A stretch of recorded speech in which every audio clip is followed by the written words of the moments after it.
Hi everyone, it's Caroline here again. It seems to be a good day, Friday, to do a little reading from Declare a Republic for you.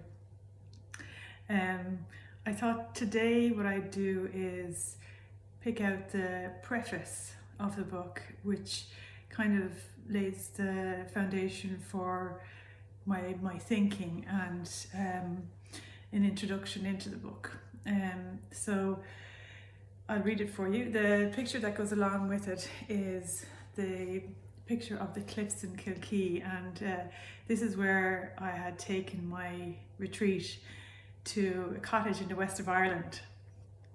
And I mean, it's amazing how the west of Ireland seems to be a place where, you know, a lot of writers and artists and people who are trying to kind of maybe take time to contemplate and to get away, or to people who just want a break away from, you know, the busyness of our culture, we'll say. And you know, it's a wonderful place to go and to reflect and to kind of soak up the elements of nature around us. And it really is a place where I think shows it kind of still holds the mystery of Ireland, you know, in our ancient past seems to be, you know, present in certain places. And I suppose it's very reminiscent of, you know, the famine times for me, and the times that we went through in our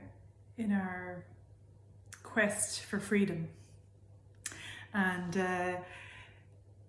it is appropriate, I suppose, to the foundation of the thought behind the writing of this book. I'll read the preface for you, and then I might read one of the poems from the start of the book also, which has a link to it. It says, the 2020 pandemic acted as a catalyst for the people of Ireland to embark on an inner journey. These challenging times opened a window for a nation to reconnect with its innate spiritual wisdom of the heart.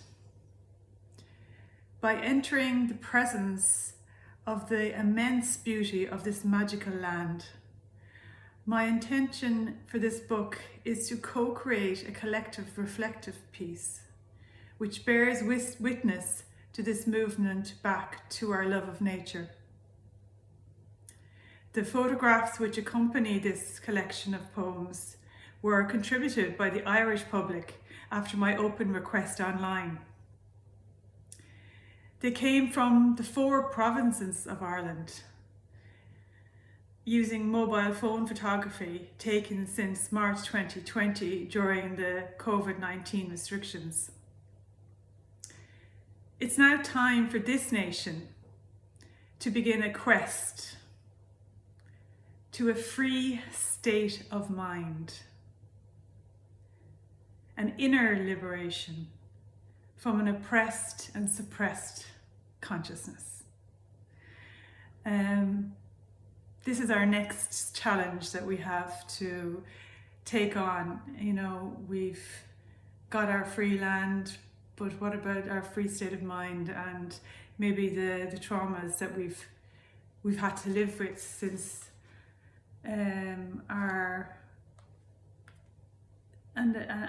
the shadows that have been left in our psyche.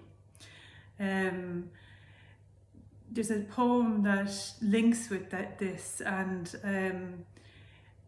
it is really kind of an invitation into the introspection that I keep talking about. Because if we understand what consciousness is actually the contents of our minds, and the contents of our minds actually create our lives on the external world. So if we can become aware of that in each individual, we can start to liberate ourselves from a limited point of view. And as our consciousness expands, we free our minds, and possibilities and new possibilities can arise, and that is essential for this time that we're living through at the moment, because that is the window for creativity and for inspiration and for wonder and for curiosity to arise in. Because when we've left behind negative states of mind, you know, we open a window into a new future. And this is the essential for this time. And the poem that really encompasses that is a poem that I wrote called "The Window on the Brick Wall." And it was actually written inspired by a friend of mine, Colette Carney. She's my neighbour actually, and we were sitting in our kitchen at our son Connor's confirmation, and we were sitting there with her family, and there was three generations of her family there, and she had a picture on the wall, which was the picture of an old cottage, that the family cottage back in the day, and it was actually the interior of the cottage looking out into the garden through this a thick, heavy veil of curtains, of lace curtains, and it was really evocative, and it was just it had its own presence, as if the generation before and the generation ahead was kind of calling to the present moment and trying to say something. And when I went away from our time together in the celebration that we had in our home, the image of the window on the brick wall kept coming back to me for about a week, and then until I sat down and wrote down what it wanted to say. And it actually coupled with an image that my other neighbour, Greg, had sent me when he was on his holidays, and it turned out to be the Daniel Beach, Daniel O'Connell, the liberator, another freedom fighter. His graveyard, his family graveyard, looking over onto the beach. So it was a perfect image to put with this poem, and I'll read it to you now. The window on the brick wall invites you in, calls from another time, or is it now? The window on the brick wall invites you in. The beautiful simplicity of familiar softness calls you home. Home to a place of peaceful existence, a promise of a loving embrace. The window on the brick wall invites you in.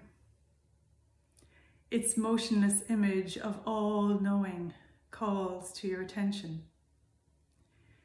It quietens the room with its majesty, and envelops you with its presence.